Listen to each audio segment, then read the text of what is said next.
Hey, it's Phoenix, back again with another Wonder Woman review. This is issue 9. Says it right there. Uh, I almost forgot. I just did 8 the other day. That's up on the channel already. Please go watch, like, subscribe, all that stuff. But today, issue 9, Tom King, Daniel Sampere. Um, yeah, let's get right into it. I mean, this issue is another issue of Diana, another way of the sovereign trying to control her or bring her down to her lowest level possible to, um, feel defeated so he can control her. Because the first way did not work with the rope, his rope, lasso, whatever you want to call it. In this one, you find out she's in a cell locked in like underneath some basement somewhere, no light, no anything, and she's there for probably a month or so, most likely. And while she's there, she starts imagining, like, I guess when she's sleeping or like throughout the process, like an imaginary Steve Trevor and her, and they go through like different settings, like different views and stuff. Like it starts with them eating, and then like outside with flower. Like it goes all different types of settings, and each time they just they talk it over, and they talk about Steve is basically, it's imaginary Steve, but you sort of realize Steve is just her, talking, sort of like just talking to herself, like reaffirming, um that throughout like this trial period of being in this pitch black, basically, prison, um until she just admits defeat, which she gets to a point where she believes she does feel like that. But then she remembers that, throughout this process, that it's okay that the Steve, like, because the whole point is that she doesn't want help. She never does. She's not Bruce. She's not Clark to her. Uh, she's her own, person. She doesn't see.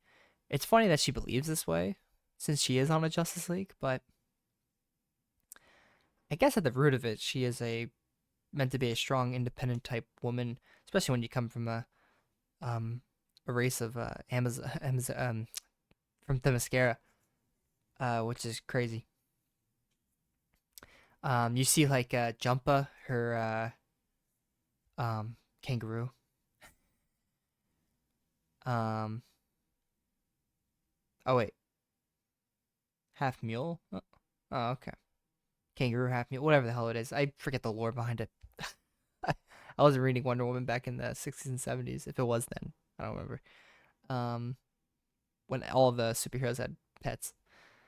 Um, but the whole point is they go through this process. It's just like Steve's a distraction to her, and you get to see an instance of her just cracking the neck on the Sovereign in her dreamscape, telling Steve that it's like, and he's like, "Aren't you meant to be the good guys?" Like what, like it's meant to tell herself, like, by the end of it, that she can conquer, quite literally, or well, I guess physically, mentally, as much as possible, um, to show that the Sovereign cannot defeat uh, Wonder Woman in any way, shape, or form, or whatever ways he thinks he can.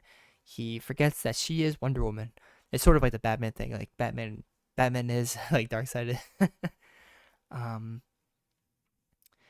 but yeah, I mean, there's more specific stuff, but it's mostly just them talking to each other, to explaining how, like I just said, she needs to reaffirm for herself that that she can make it, that it is possible, even though this Steve is fake, like, and how, like, she just, she also loves Steve a lot, and even if it's fake, it's like that reassurance of just, you know whatever you need to tell yourself, even if it's like,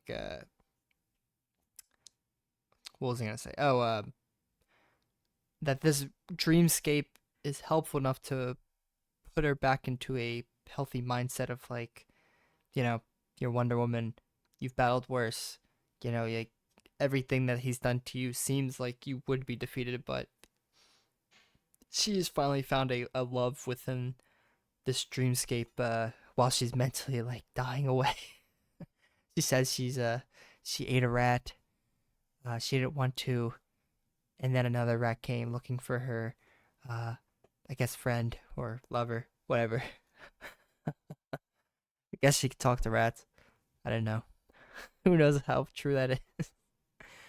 Um, it's crazy. This issue, it's probably one of my favorite issues now. It's up there. Um, like there's just some excellent shots. There's a shot of her, Steve and her, just in like civilian wear, just walking on the beach. It's probably one of the most beautiful shots of the issue, drawn shots. Um, yeah, it's crazy. It's like compared to the other issues, it's like a. I feel like this would be like the penultimate like breaking point, of what the Sovereign can do for to her. This is only part two of this arc, so who knows? But it's just cool to see her in like these different states of um, being a civilian, even if it's all in a dreamscape. But it's just you don't see it often, and if you do, I haven't read the other crazy amount of issues of Wonder Woman, so sorry. um, let's see here, and it ends. Let's see. Oh, yeah, she also talks about her mother. She did love the modern, yeah, like the man's world, like before she met Steve. Like she grew up like loving where was it, Western painting she got from a Spanish artist her mother gave her, which her mother was reluctant because she didn't like that. Diana liking the man's world, but she never listened. But she, reaffirming like the last issue that she never listens to her.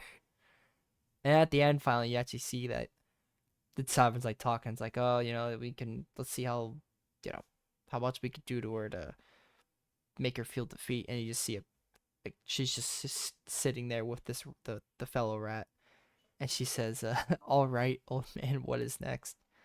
Which is brilliant. It's a really brilliant issue. The backup is another Super Sons, of course. This time, they fought Cersei, I guess, off panel, and Zatanna is telling Lizzie that you find out that like magic, things that just don't go back immediately, because the John and Damien became corgis, and she has to be with them for I think it was like I think it says like a whole month they were corgis, which is just so funny. They eventually turn back and they still argue as if they were still dogs because that's just who they. um, but yeah, overall, another great issue of Wonder Woman. Um, I would definitely say pick this up. 9 issues in. Um, I know there's a lot of online hate about it for some weird reason. I think people just don't like his writing. If that's the case, just don't read it. You could be happier. I am definitely reading this because it's my it is my favorite DC book right now that I'm monthly reading. Um, I might make some Batman books eventually because I am current with Batman and Detective Comics, so I will let you know on that. But for now, hope you like, comment, subscribe, all the above, and I will see you again.